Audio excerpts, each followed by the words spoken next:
Well, hey there, happy innovators. How are you all doing today? Did you miss me? Probably not, but I bet you've been wondering, I wonder what Mike is up to. Why hasn't he released anything in a while? And I gotta tell you, I'm sure you've heard the expression, when it rains, it pours. Well, that's what my life has been like for maybe the past 2 or 3 months. And, it's just one of those things, man. It had nothing to do with music. It had nothing to do with, my day-to-day routine. It was just duty called, emergencies in my family that are, probably too personal to discuss here, or at least too drawn out and dramatic to be talked about right now. But because I'm still kind of in the middle of all of it. But it's been a rough 2 months for me, and when duty calls, and the family needs help, it's personal stuff like that, you just got to drop everything. And, I'm sorry about that.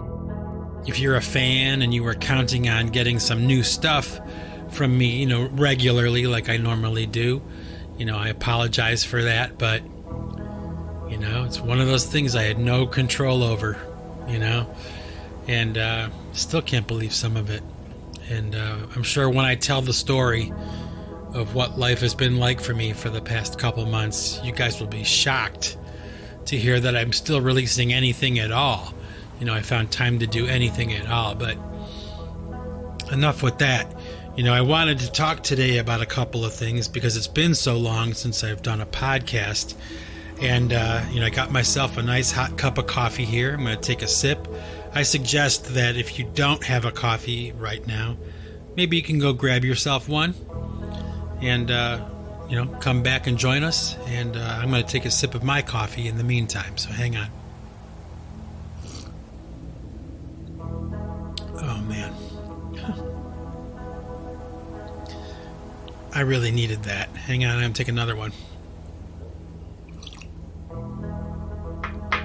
Oh, man. Woo! That is so tasty. I needed to wet my whistle.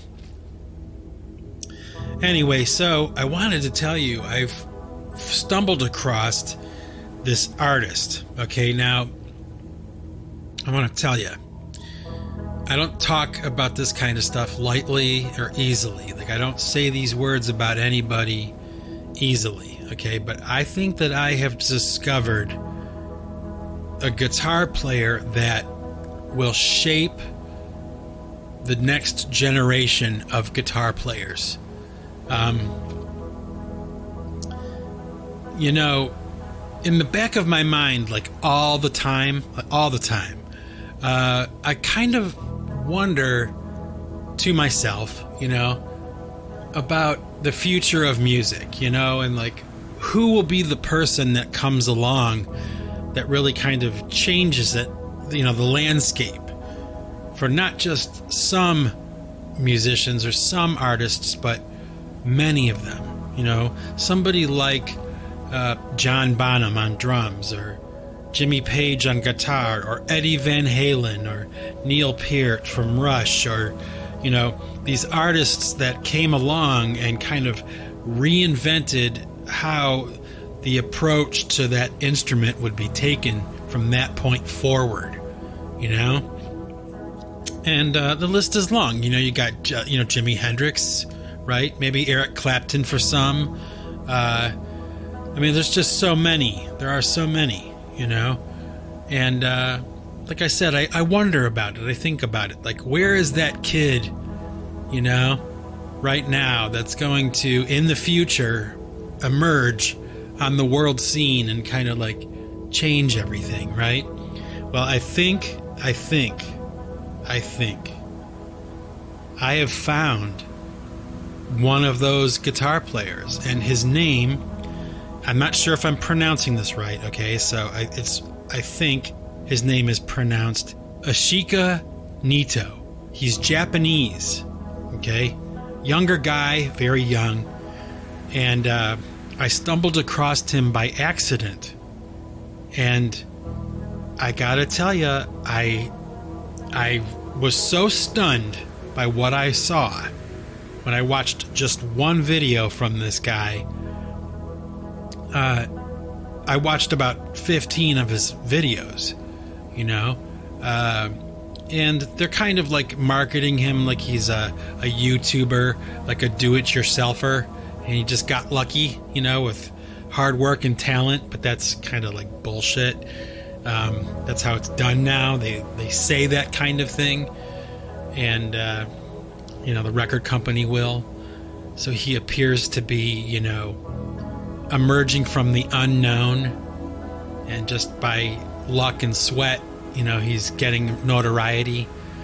I don't think that's how it works, but it doesn't matter. It's neither here nor there. The fact of the matter is that this guitar player is so innovative and so good that I can't believe it. He doesn't even need to have any other accompaniment with his guitar playing. I mean, most of his work, as far as I know, the music that I've heard from this guy, Ichika Nito, oh my gosh, he's incorporating so many different techniques and styles and things into his playing, and it's like the synthesis of all the guitar players, light rock, jazz, progressive, heavy metal, all the elements of all the guitar players are being synthesized through this guy's fingertips.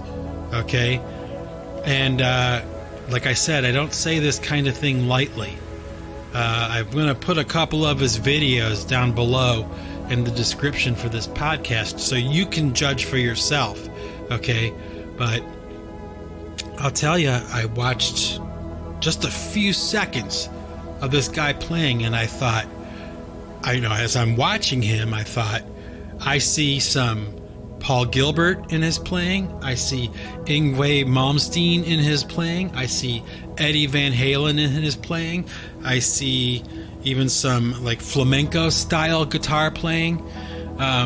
Some, new age techniques, and he's just putting it all in there, and it's all coming out, and I don't know. I was so stunned, but I was also kind of like happy, It makes me happy to see somebody emerge like that's younger, that's really good at something, It's important for the progress of the music and the arts that the younger generation, gets away from the typical, imitating what everybody else is already doing, and somebody that just comes along and breaks away from all of it and goes off into their own thing.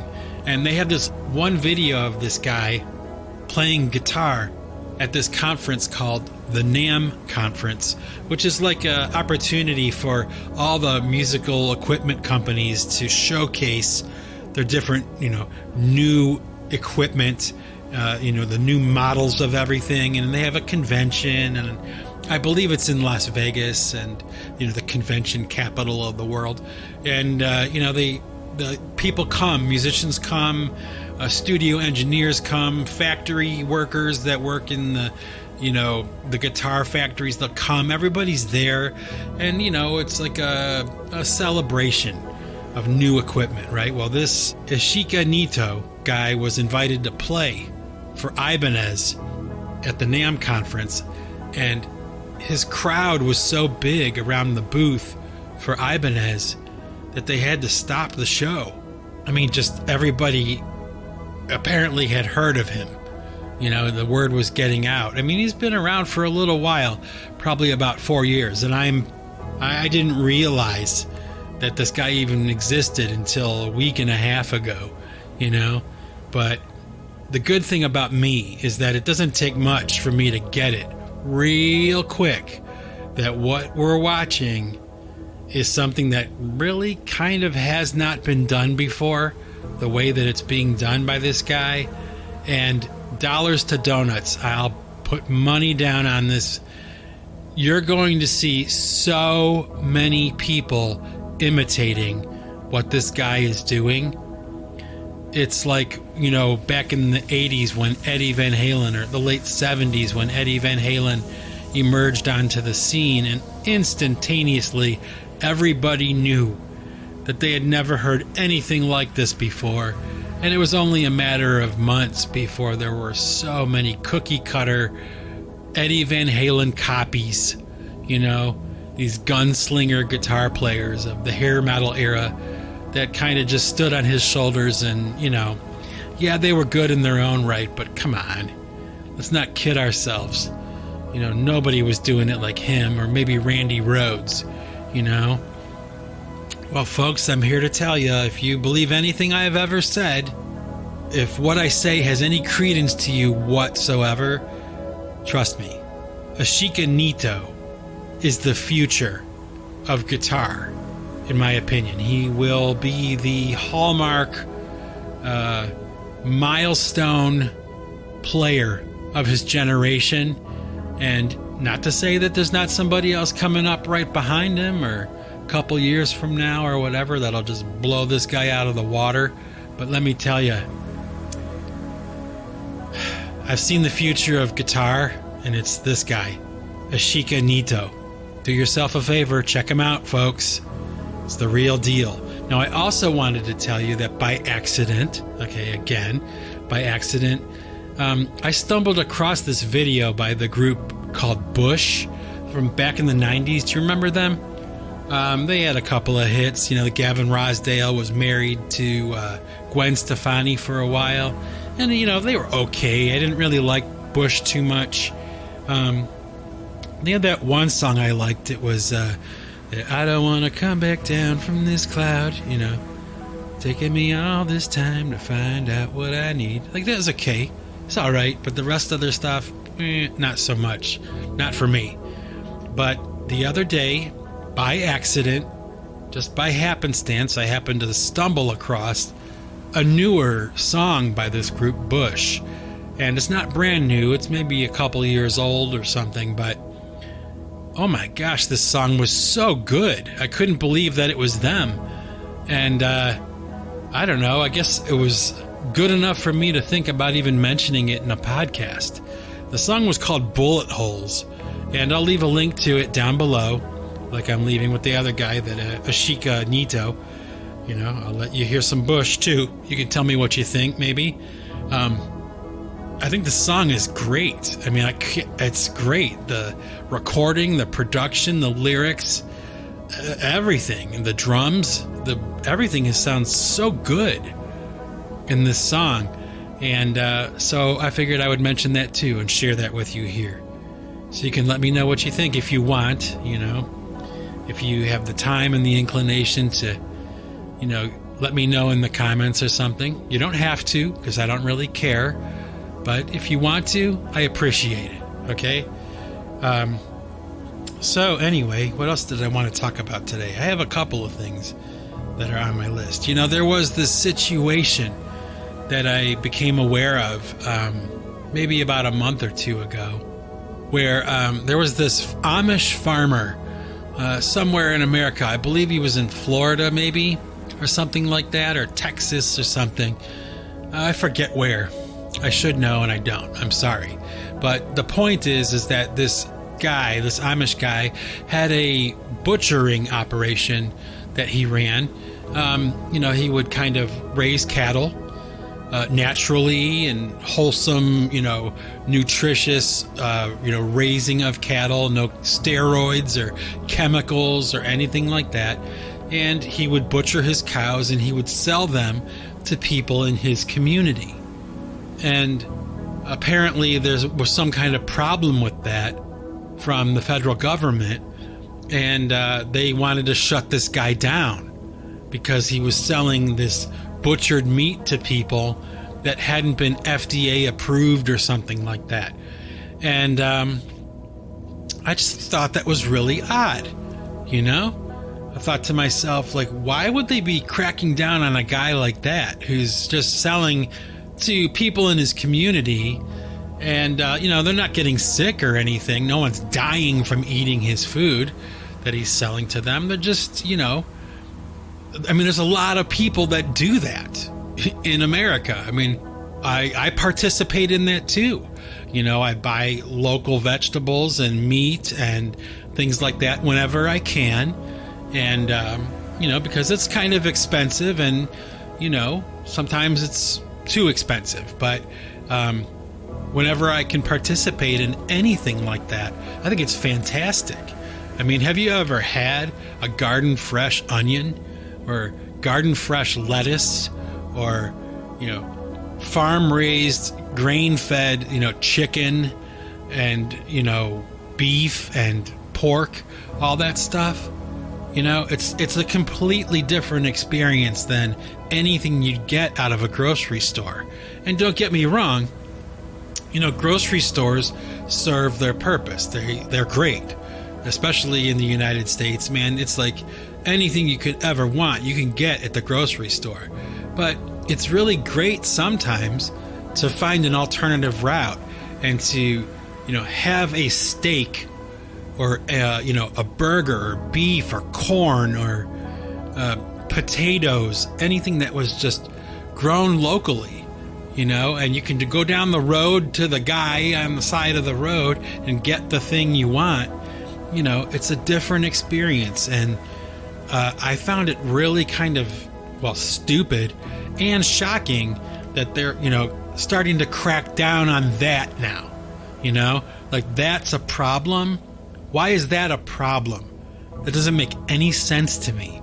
Like, what difference does it make if I grow a bunch of tomatoes in my garden and I decide to give you some? You know, because I have too many. I grew too many. What if I give them to you? You know, what's the difference? It's like, who cares? But apparently it's a problem. And now this guy, this Amish guy, who's kind of like the poster child at this point for this issue, and he's, you know, going into court with, you know, against the government and all this kind of stuff, and it's turned into this big brouhaha, and you know, probably more of a symbolic situation or a symbolic gesture than anything else. But it's like, why does anybody even care that this guy is selling, you know, fresh, healthy, you know, wholesome beef and chicken and things like that to people in his community? Like, why would you stop somebody from doing that? It's fantastic. Like, we need more of that, not less of that. And, you know, here we are in these strange ass times that we live, where it seems sometimes like, you know, the obvious way that a situation should go is like this way. You know, it should all go, obviously, go this way with the decision. And then somehow, some way, it goes in the completely opposite direction. Like, you know, counterintuitive, counterproductive, completely stupid, and like doesn't make any sense. Like, it should be going over here. Why is the situation going over here? Like, do you find yourself asking yourself that question about a lot of things lately? I do. It's like, you know, the clear, proper, common sense decision is to go this way. You know, go in this direction. And whoever's in charge or whatever, they decide, like, no, we're not going to take the common sense, you know, practical, pragmatist approach to the proper decision that needs to be made. We're going to go off in some jackass, like, stupid idea and make that what everybody has to do. It's like, you've got to be kidding me. How does that become something that you want to do? Like, why is that even an option or a choice? Like, let's shut down the guy who's selling beef and chicken, you know, like poultry, meat, to people in his community that's healthy and natural and organic and wholesome. You know, it's not shot up with steroids and all effed up. You know what I mean? It's like not Frankenfood. It's real healthy food. Why are we stopping this guy? Why are we giving this guy a hard time? But then, you kind of like take a step back and you take a look at the entire situation with food all around the world right now, especially like in Brussels and, out that way. The farmers, these guys who are growing the best food in the world, for people to consume, healthy, nutritious vegetables and beef and meat and, all kinds of just good stuff for our bodies. These guys are being shut down. They're under attack. They're like protesting now. They have to defend themselves. They have to get out there and stir it up. And it's become world news. But my point is why are we even talking about that? Why is that a problem? Why is good, healthy, nutritious food for all of us becoming a problem? It should be, done away with? What the hell are you talking about? That doesn't make any sense unless the will of this group of people that are responsible for making decisions on our behalf, their personal will is bad.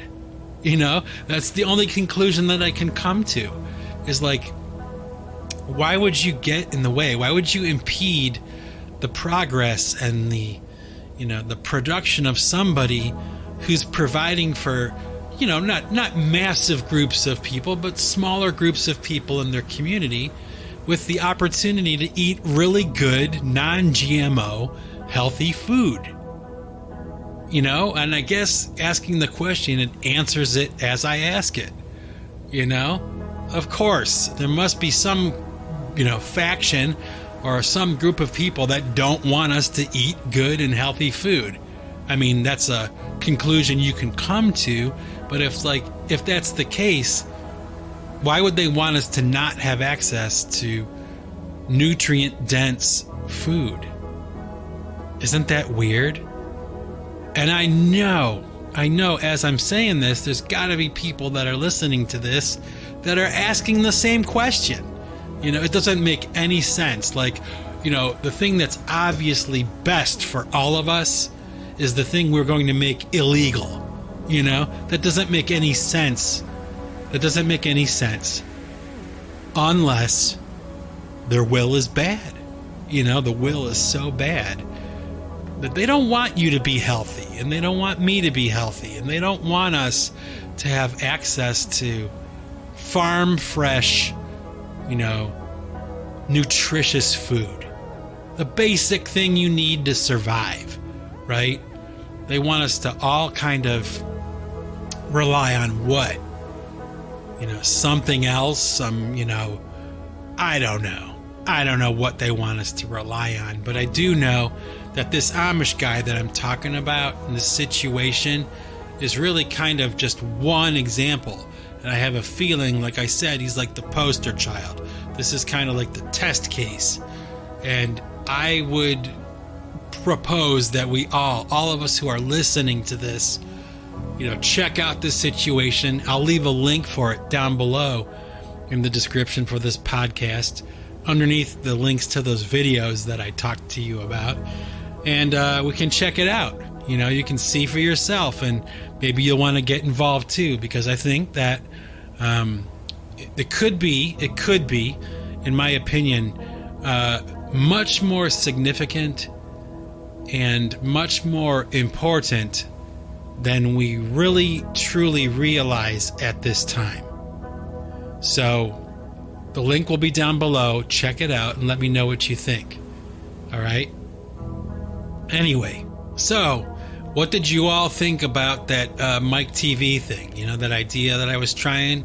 I'm getting a lot of good comments and, a lot of good feedback, especially for me, a lot of good comments about that and that idea.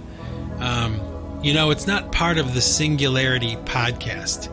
Okay, I wanted to clarify that. The Mike TV idea, this idea of me playing music for you that I like and talking about it as it's playing and all that, I can't make that part of my podcast because I have other people's music on it, and there's all kinds of stupid, licensing issues and things like that come along with that, and it's way too complicated and way too stupid for me to make it officially part of the Singularity Podcast, although I wish I could.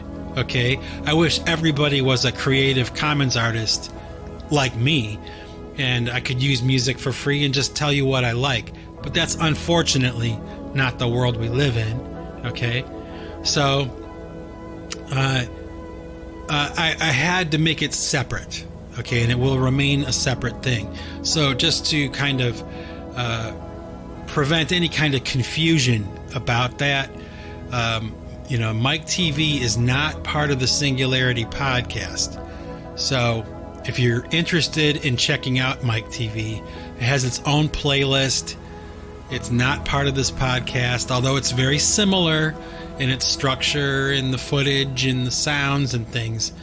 It's not the Singularity Podcast. It can't be, unfortunately. Okay, but if you do like the Mike TV idea, I wanted to say in this podcast today, I am going to be continuing with it. I have some more music to share, and I figured I would just keep going with it until I run out of music to share, which may or may not ever happen. I'm not sure, but we're going to find out. So hopefully you guys have liked it, and maybe you haven't even had a chance to check it out. I know that for some of the people listening to this podcast, you may be in other countries and things like that around the world. And for the Mike TV show that I have on my YouTube channel, a lot of the songs are not licensed in some of those countries that are outside of the United States. So some of the music is barred from being played in Russia or Brazil, or they'll have limitations on whatever songs I'm choosing to share with you. So the long and the short of it is that you, the listener to the Singularity Podcast, overseas somewhere, you may not have access to the Mike TV productions that I'm putting out. And if that is the case, I'm sorry. I don't know how to get them to you without getting into trouble. So maybe in time, all the complications and the confusions around that kind of situation with licensing and copyright law and all that stupid bullshit that comes along with, mainstream rock and roll music will, be lifted or lightened at least. And, I don't know. Who knows what the future holds, but hopefully, eventually, the world will get there, where they'll realize that by allowing people to play and share music for free, it helps sell more music. If that's what you're worried about, if you're worried about making money, it helps to sell more and to make more money. You're not giving anything away for free. It's so stupid. But okay, not everybody can be a Creative Commons artist, with attribution licensing or whatever. Not everybody's going to do it. Okay. But anyway, there was something else I wanted to talk about today that I thought was kind of funny. What was it? Oh, yeah. Okay. Do you remember that story about that lady from the ACLU? I think she was the leader of the ACLU or something. And, I forget what organization she was in charge of, but she was a white Caucasian woman who was kind of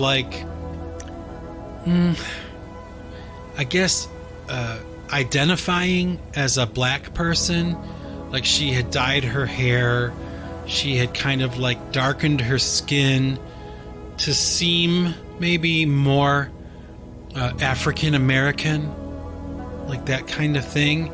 And I guess, word got out that she was really, a white girl from the suburbs or something. And, she was, accused of cultural appropriation and, she's a phony and all this kind of stuff. And, part of me, honestly, thought that it was actually pretty funny.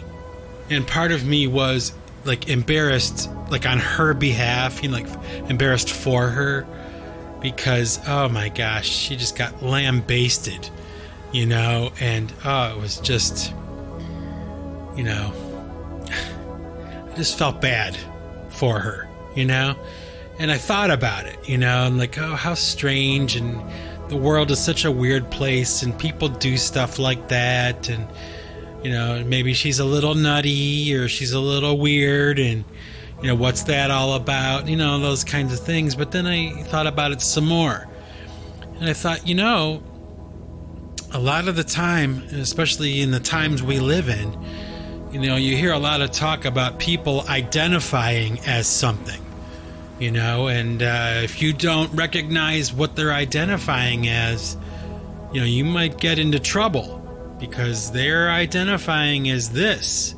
And you're not calling them this, and you're not accepting the fact that they're identifying as this. But there's a double standard there, because when you have a situation like the one with this lady that I'm talking about, I forget her name. I should have written it down or something, but, I guess that's not even really the point. It's more the broader issue is that this woman, was, for one reason or another, was identifying, even though she was white, Caucasian, she was identifying as a black person, or she wanted to identify as a black person, and she got lambasted for that by the same community, mind you, that would probably be, advocates of, accepting whatever people want to identify as. I found that as kind of like a contradiction. I thought that it was kind of interesting, a little bit of weird, and a little bit of funny, but also a little bit of sad.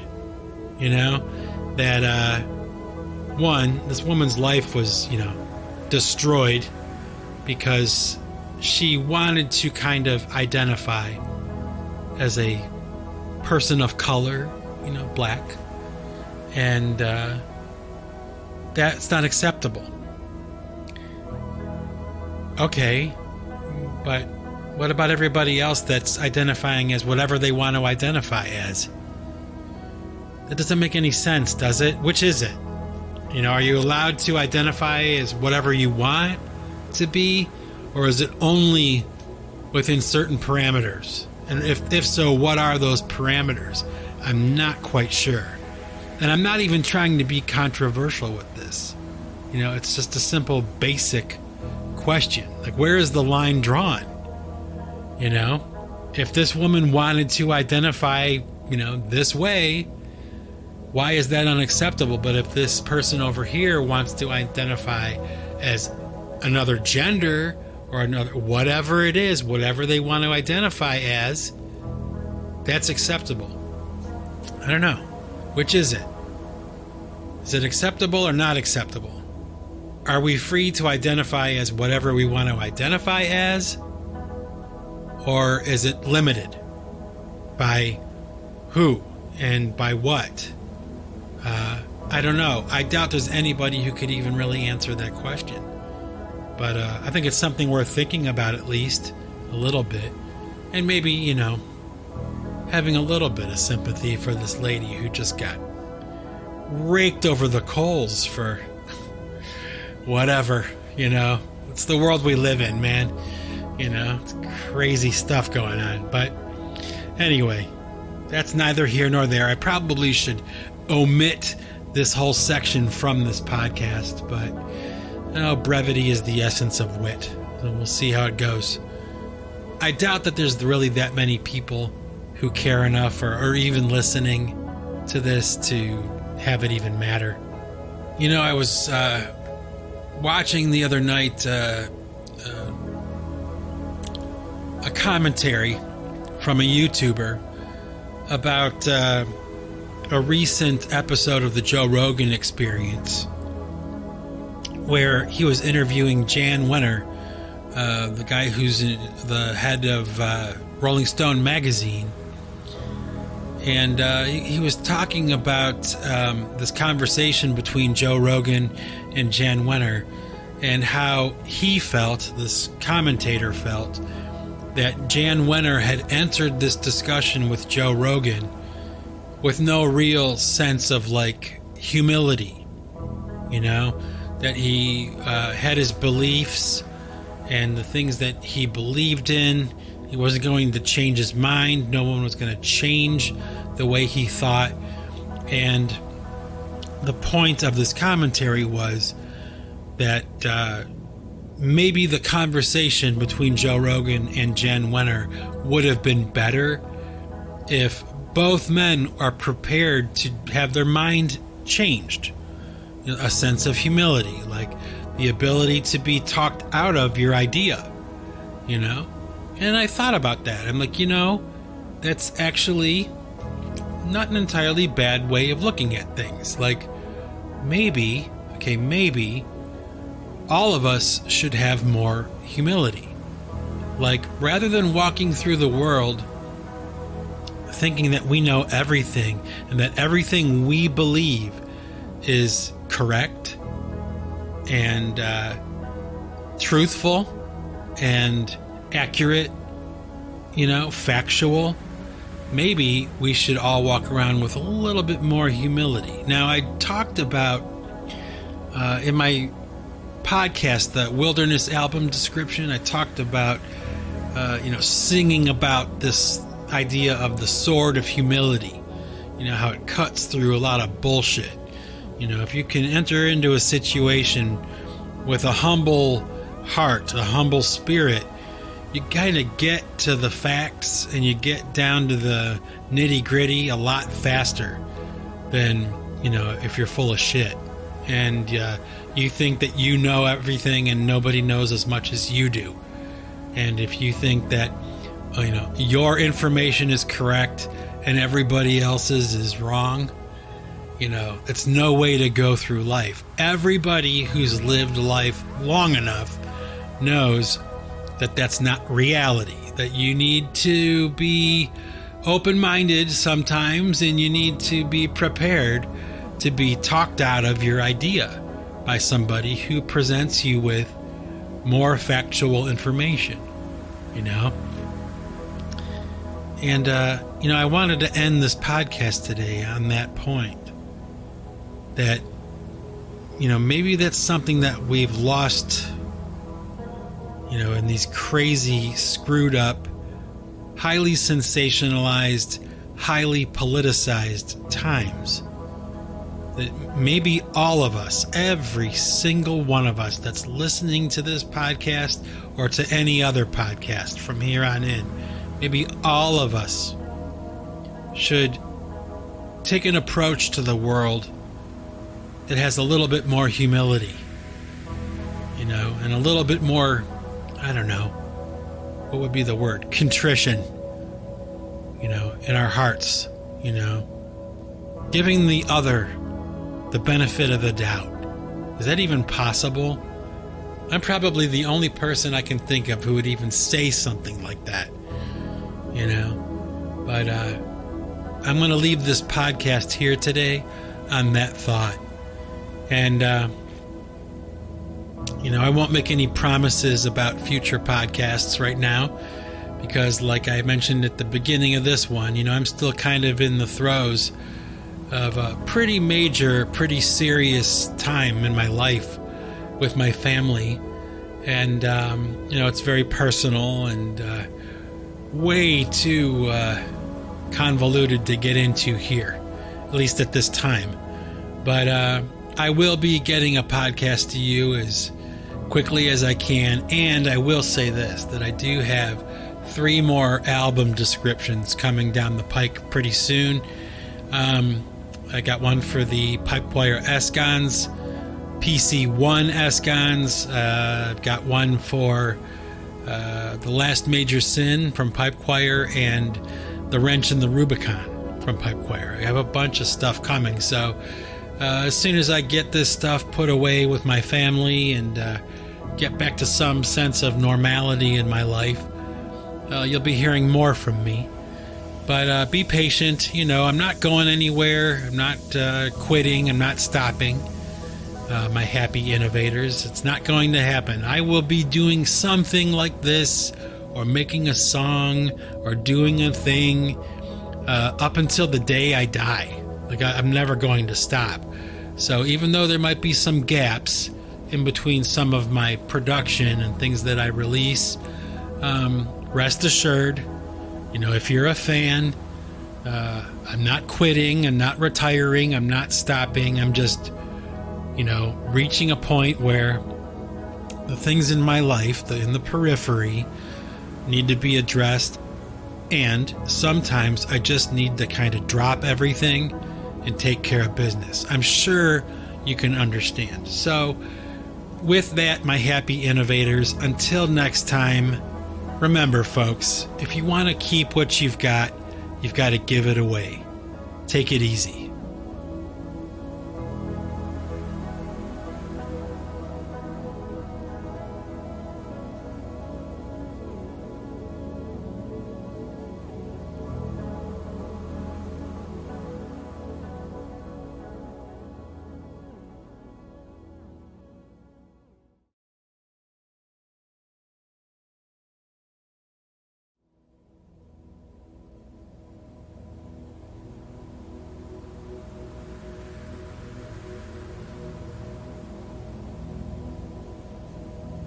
Well, hey there, happy innovators, the ones that are kind enough and generous enough with your time to wait until after the podcast is over to hear some music. I have an idea that I want to share with you today. It's an older idea of mine. It's a song called Reach Out, Return to Me. It's a song I released under the moniker PC3 a while ago, back in 2017 or 2016 or something like that. And I wanted to share it with you today because I just recently was listening to it in the car, and I thought, this is actually pretty good. So here we go. Without further ado, PC3's Reach Out, Return to Me. And this is a long one, and one that did particularly well for me. So let's see if you like it as much as I do. Okay? Have a good week, everybody. A good weekend. And take care of yourselves. Enjoy the music. Talk to you soon. Peace out.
Busch.